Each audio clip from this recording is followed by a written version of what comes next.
What an honor and a pleasure it is to be with you again. This is now, I think, my third time addressing a crowd like this. Not all of you have been here in the past, but some of you have. I see familiar faces as well. But in such an august and accomplished group, it is often very humbling and very daunting to be able to stand up here and say anything of significance on such important cultural issues. And as I was thinking about and praying about what I might share this afternoon with you, I was very, very humbled, because we live in times now where things are not as clear as they once were. We used to value clarity as a virtue.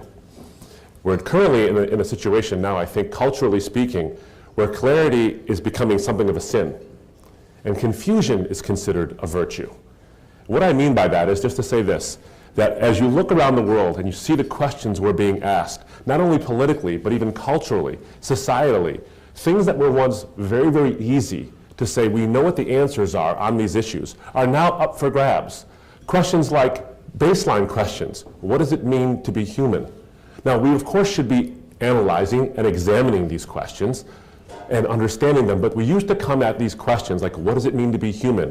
What does it mean to be male? What does it mean to be female? What does marriage mean? What does sexuality entail? What are the limits or the boundaries of human freedom? What are certain religious rights and these various things?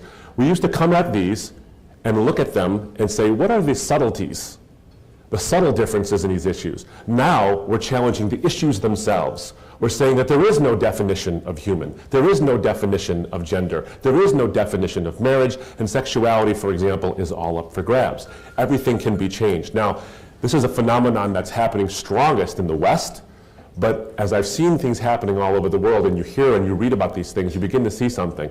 This is a phenomenon that's taking root in nearly every single society. With the advent of social media, we can now spread ideas, whether it's through the Facebook or Twitter or other things that you might be engaged in or see people doing, or YouTube, whatever it might be.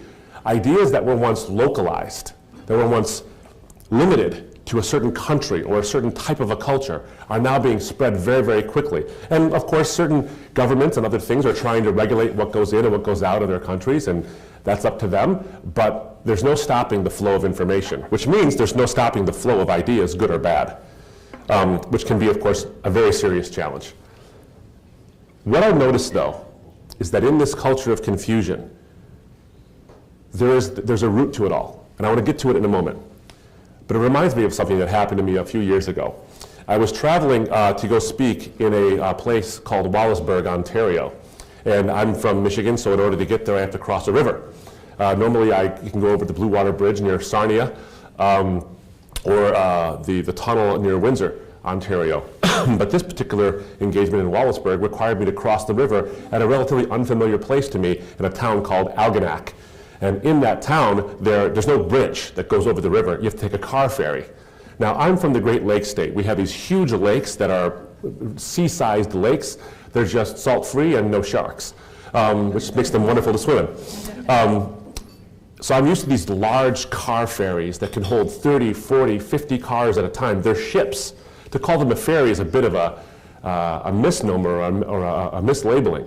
They're these ship-sized things. Well, I was crossing this river near Algonac, and this was not one of those boats.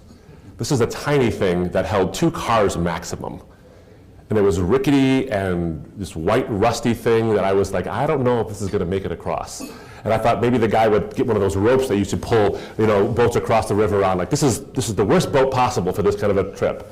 Well, I got out of the boat, and my car was the only car on the ship, or boat. It wasn't a ship. And the boat operator said, just stay in your car. It's a short trip. It's super hot outside. Just stay in your car. And I obliged him because I didn't want to get sweaty. But I'm terrible with directions. I can get lost in my own backyard.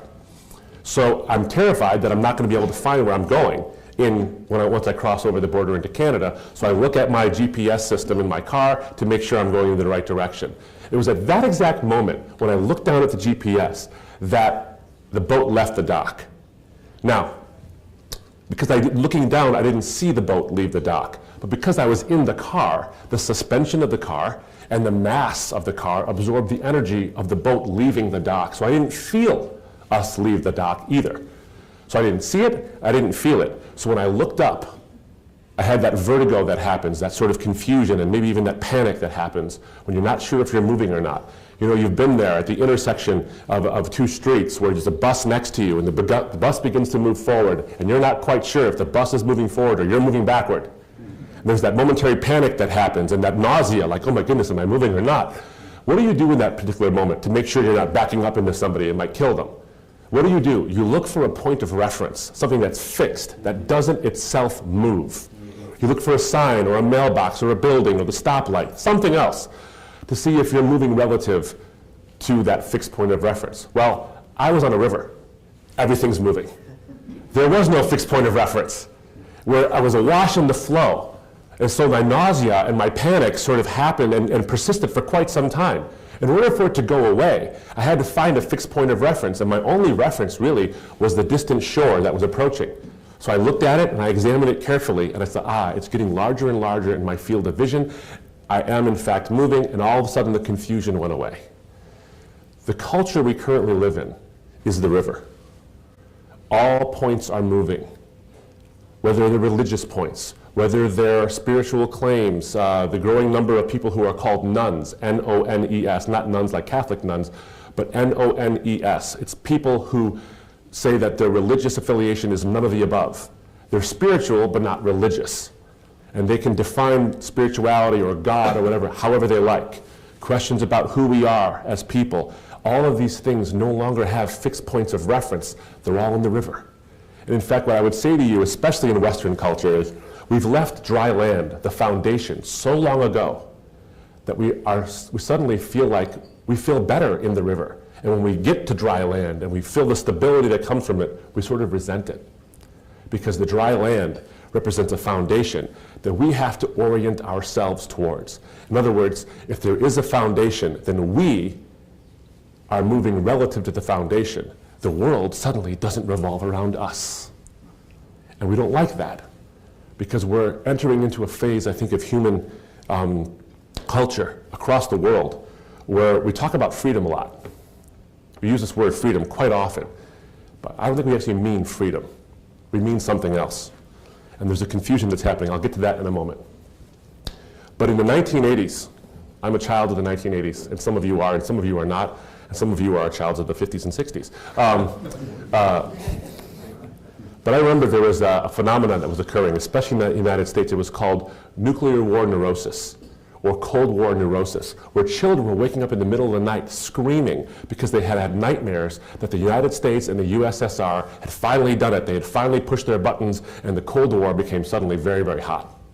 And they were terrified. There was an anxiety growing amongst our children because of the confusion that was attending to this whole thing. And amidst this, there was a song that was written by a rock band called Genesis. And the song was called Land of Confusion.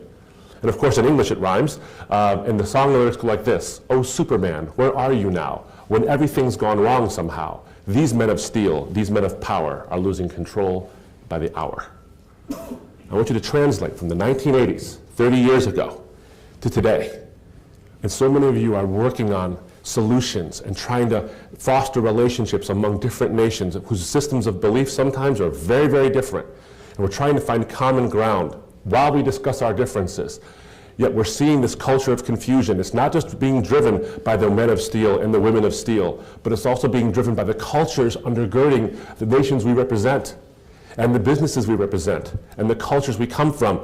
They're fostering the confusion. It's not just the powerful. We're all in this together, so to speak. But as we try to become the men of steel and the women of steel, we're losing control by the hour, it seems. Now that sounds very bleak. But I'm actually an optimist. I really am. Because I think that there's an answer to all of this. This culture of confusion, as if to prove my point, Oxford English Dictionaries named its word of the year, its English word of the year, of course, in 2016.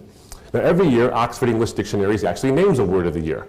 And that word of the year is meant to capture what is fascinating the culture at that particular time or that particular moment. And it's not a new word. It's not a new word they made up. Oftentimes, it's an old word that suddenly becomes used a lot more. And in 2016, the word post-truth was used 2,000 times more than it had been in the previous 15 years. 2,000 times more. So they said post-truth was the word of the year. A post-truth society is a society that elevates feelings and preferences above facts and truth. It elevates feelings and preferences above facts and truth. Now that's very different, friends, than a postmodern culture. And many of us have been dealing with, I think for a while now, the idea of a postmodern culture. A postmodern culture is one that says there are no objective truths. There's only subjective truths, or truths based on human opinion. And so whatever things I happen to believe, whether they're religious or political or social, those are my beliefs, and they're equally valid for me, just as your opposite beliefs are equally valid for you. But don't try to tell me if yours are true or not. You keep it to yourself, because there's no objective truth. It's all a matter of opinion. See, the problem with that is that it's logically untenable. You can immediately see the problem, can't you? When someone says there is no objective truth, that statement has to be objectively true. So if you point out to somebody when they say there's no objective truth, I ask the question, is that objectively true? They have to say yes, and if it is objectively true, then their belief system is objectively false. And they can't possibly hold on to it. See, what I'm saying here is that you can actually begin to have a discussion with somebody who is a postmodern person. A post-truth person is different. A post-truth person doesn't say there are no objective truths. A post-truth person says there are objective truths, but my opinions and my preferences matter more.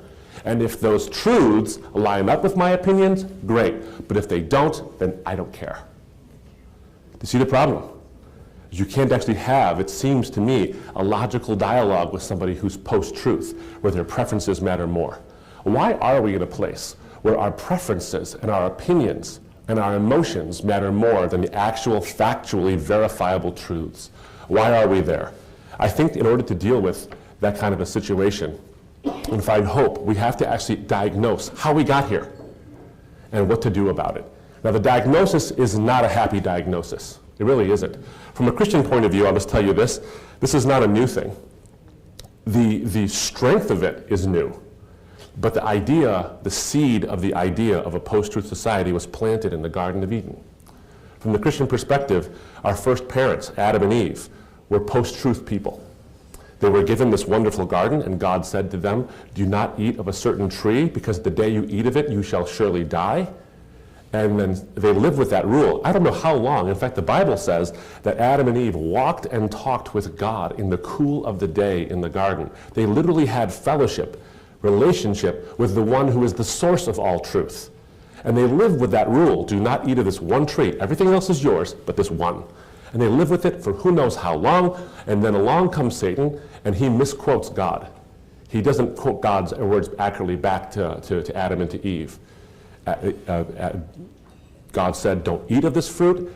Satan says, did God say? And then he misquotes God, and then Adam and Eve respond, oh, God said don't even look at it, don't even touch it. Well, he never said that.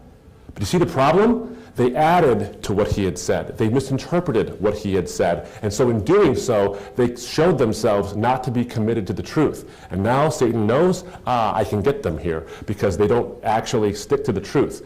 And then Satan lies to them again, and he says to them, God knows that in the day you eat of that fruit, you won't die, but you'll be like God. Now, that's when suddenly this fruit that never really tempted Adam or Eve before, that's when it became tempting, because they realized something. They thought, if I eat of this fruit, I will be like God. You see, their purpose, their God-given purpose, wasn't to be God. Their God-given purpose was to be with God. You were created. I am created. We are created as human beings. We are incurably relational beings. We have a relationship desire, each one of us. You have, want, covet, or mourn the loss of relationships. Every single person in this room. You were meant for relationship. And so the Bible says that we were meant for that relationship. Adam and Eve didn't want to be with God. They wanted to be God. Do you see the problem? Their preferences were to be God, but the truth was they were meant to be with him. And so their preferences took precedent over the truth. They were post-truth people. And every single person in this room is the inheritor of a post-truth mindset. So we elevate feelings and preferences over truth. Why? And this goes back to the freedom question. See, we talk about freedom a lot. Whether we're involved in politics, whether we're involved in business, or anything. We talk about freedom, freedom of contract, freedom of religion, freedom of relationships, freedom of association, freedom of expression, all kinds of freedoms. We no longer mean that. We don't think about freedom. What we mean is autonomy. Two different things. Autonomy comes from a Greek word, two Greek words actually. The Greek word's autonomy, the English word autonomy has as its root two Greek words. The first word is autos, which means self, and the second word is nomos, which means law. When we are autonomous, we are a law unto ourself. Now, that's a problem, because if I'm a law unto myself, and you're a law unto yourself, and my law happens to conflict with your law, my moral law, my religious law, my cultural law, whatever it might be, and there's no more truth as the determiner of who's right and who's wrong, what's going to happen in that situation? When my law and your law conflict, and truth is on the bottom shelf, not the top shelf, the thing that will determine who's right and who's wrong, if either of us are right or wrong, is not going to be truth, it's going to be power. Because no one's truth is any more valid than anybody else's truth, because it's all a matter of preference. And the person with the loudest microphone or the most guns will be the one whose opinions will become the dominant. And that is not the law of civilization. That's the law of the jungle. That's how lions dominate gazelles. That's not the way human beings are to interact. And it will result in a chaos. So I think the way to point out and to move forward is to point out the negative consequences of a post-truth culture that sacrifices clarity and truth on the altar of human autonomy. You see, we're worshiping ourselves. We become gods. Even though we don't want to say that, we become gods to ourselves because we want to do and say and act and be whatever we want. How do you respond to this? First, I think you point out the consequences, and second, you offer hope. And I will be offering hope from a uniquely Christian perspective. I realize not everybody in this room is a Christian, and I'm perfectly fine with that, but you signed up for the Christian Embassy lunch, so you knew what you were getting. But I do want to respect that I think all of us recognize that there is a need to respond. So the first part, the diagnosis of the problems, is not a specifically Christian issue. A couple of the consequences that come. The first thing that happens in a post-truth culture is we lose our ability to reason. We lose all sense of reason and wisdom altogether. I was speaking at a large group of to a large group of people on religious and cultural differences. And I was talking about the value of different religions, but I was also highlighting the differences between those religions. And there's a guy in the front row who was taking very furious notes. He wasn't mad at me, but his notes were going so fast across the page that like smoke was emanating from the page. I was wondering, where's the fire extinguisher? Because that guy's going to burst into flame. Well, usually when that happens, that's one of the first people to spend a lot of time talking to me afterwards, and he did. He said, hey, I have something to show you. And he showed me this diagram he had drawn. And in the middle of the diagram was a big capital T, which stood for the truth. And surrounding it were little lowercase t's that stood for, partial truth. And he said to me, there is an objective truth. There's a truth that is out there, but we don't know all of it. I said, good, you and I agree that we don't have all of it, because if I knew all of it, I would be all-knowing. I'm not all-knowing, which means I'm not God. So far, you and I agree that I'm not God. So we're off to a good start. He says, the truth is here, but all of us have little versions of the truth, but they're incomplete. I said, well, I don't think all of us do. He said, well, all of us do. I said, well, like Hitler and Stalin and Pol Pot, and you name your horrible figure of history, these men had versions of the truth. Are you kidding me? And this is what he said. He said, because I only have a partial view of the truth, I can't disagree with those people. I can tell you I don't prefer their version of the truth. I don't prefer it. But I can't say I disagree. I was like, buddy, if you want to disagree with somebody, it's okay to disagree with Hitler. No one gets mad at you for that. And those who do get mad at you, well then, who cares? But you can disagree with some people. You really can. He said, no, I can't disagree with anybody. I said, sure you can. He says, no, I can't. I said, you're doing it now. You see what I'm pointing out here? This is a very bright, intelligent man who's well-meaning. See what is happening? His preference is that we all get along, and no one's view is better or worse than anybody else's view. We don't do the hard work of trying to come to our differences and say, do our differences make a difference? That's not easy work. That's hard work, especially if you want to do it in a civil manner. But he didn't want to do that. He wanted to gloss over. So his preferences mattered more than the truth. And an otherwise very brilliant man was willing to go to a very, I think, non-brilliant conclusion. But it has societal consequences as well. And you see it at universities all across the West, maybe even all across the world, where very, very bright people are sacrificing their God-given ability to reason at some of the best universities in the world on the altar of their preferences. They're sacrificing this on the altar of their preferences. So the first thing to go is our ability to reason or our wisdom. The second thing to go is our integrity. See, in a post-truth world where truth is not the most important thing, but preferences are, I can lie or twist the truth a little bit to advance my agenda, whether it's a political agenda or a business agenda or a personal agenda or a social agenda, whatever it might be. I can twist the truth a little bit or outright lie in order to foster an agenda that I think is more important than my integrity. And sometimes this is done actually with good intentions in mind. But every time you murder the truth, or you sacrifice it, or you put it on the bottom shelf, your good intentions are, as they say, the road that paves our way to hell. We see this in the scientific sphere. A study was done recently and published by Smithsonian Magazine that only 40%, less than half, of the findings that were published in academically peer-reviewed journals could be reproduced. What I'm saying here is this, that the findings that are told to you and to me as scientific fact, only 40% of the studies those facts are based on could be reproduced. In other words, the tests aren't reliable, or at least the published tests aren't reliable. Why? Because there's a sense now of a preference. I need to get published, I need to get funding, I need to get all these things. And so maybe I won't establish my protocols as well as I should. Maybe I won't report the findings exactly as they were, because there's a higher agenda, the advancement of science. Now, what I'm pointing out is not that scientists are all liars. I'm not saying that at all. What I am saying is that nobody, whether you're a Christian, whether you're a non-Christian, whether you're an atheist, whether you're a scientist, no matter what your worldview is, or a business person, the minute you don a lab coat, for example, does not create an immunity from the human condition. Everybody is subject to it. So we lose our sense of integrity.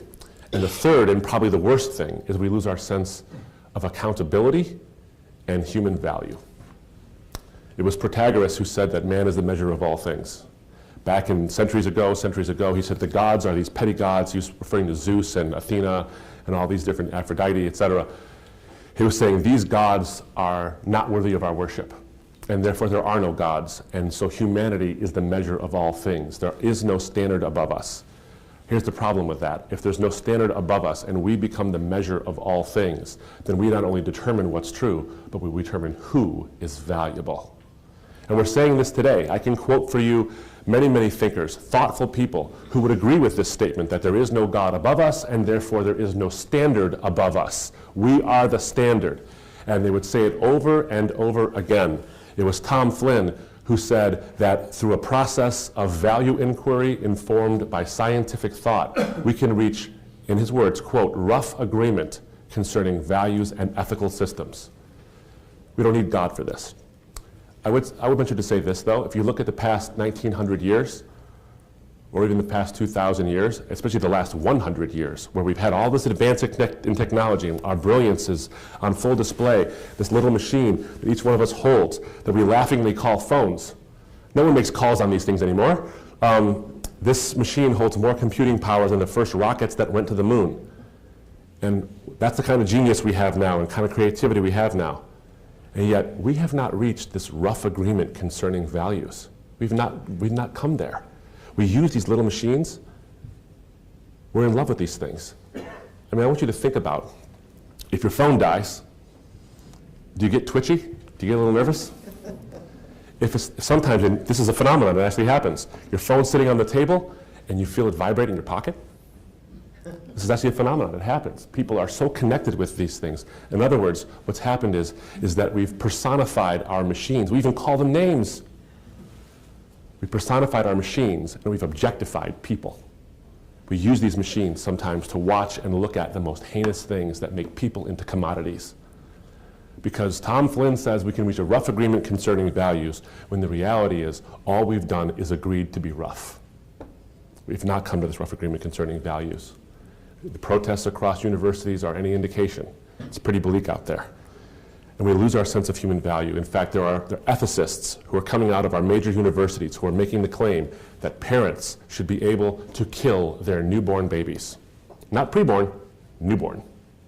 Because if the baby can't actually value itself cognitively, then the baby has no value unless the parents give it value. And if the parents don't give it value, then the baby has no value, and the baby can be discarded. Arguing with a straight face in published medical journals. These kind of things.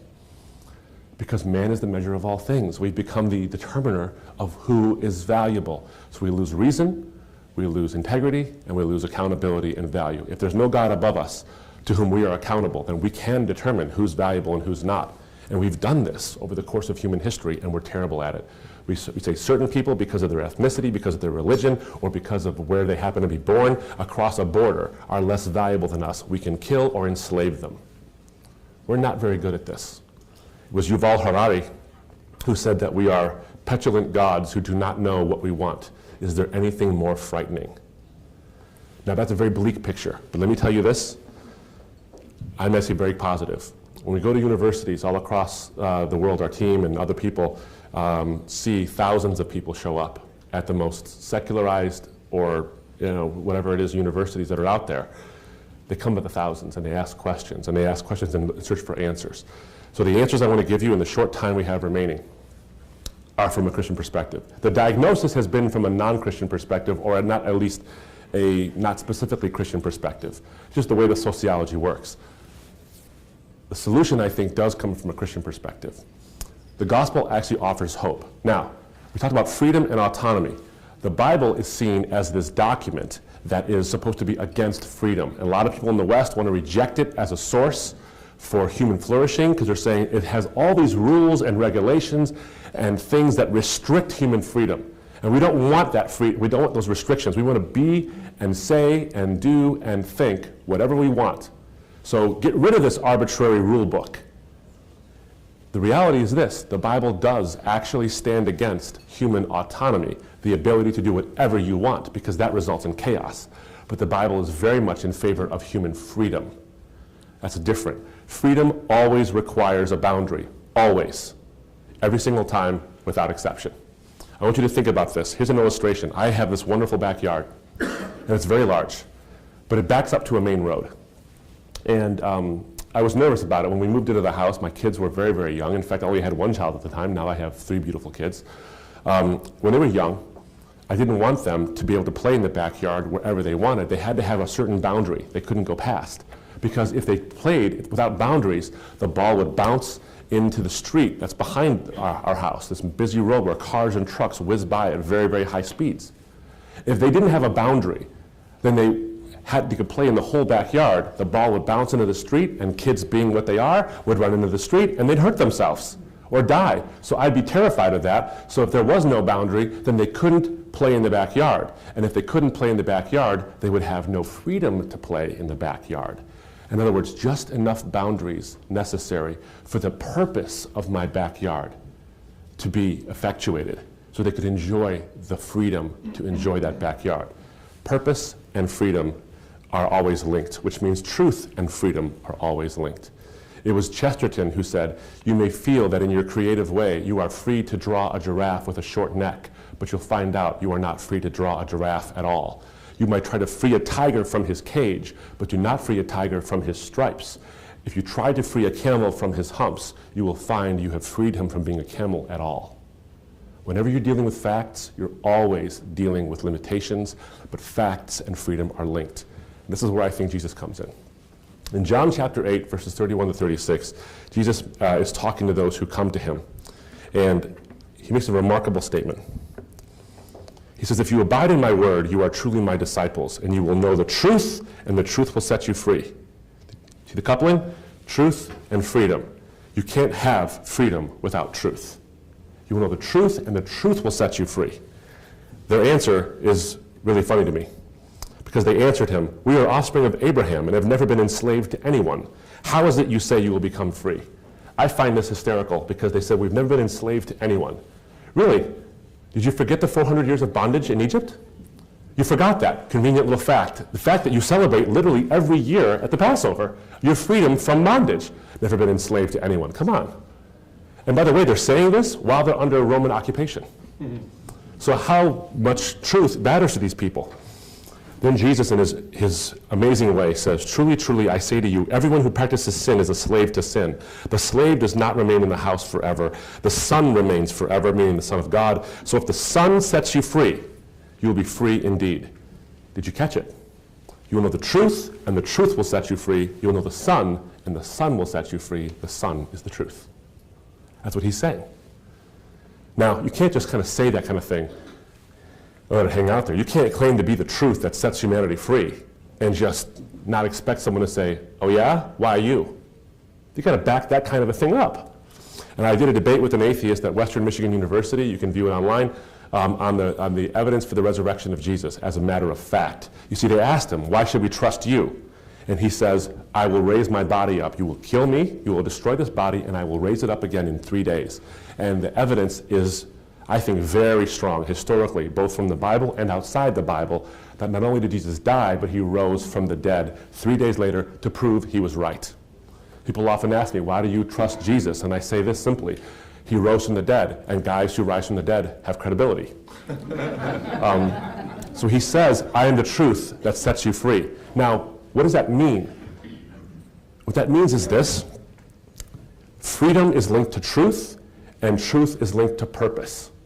You and I were created for the purpose of relationship with God.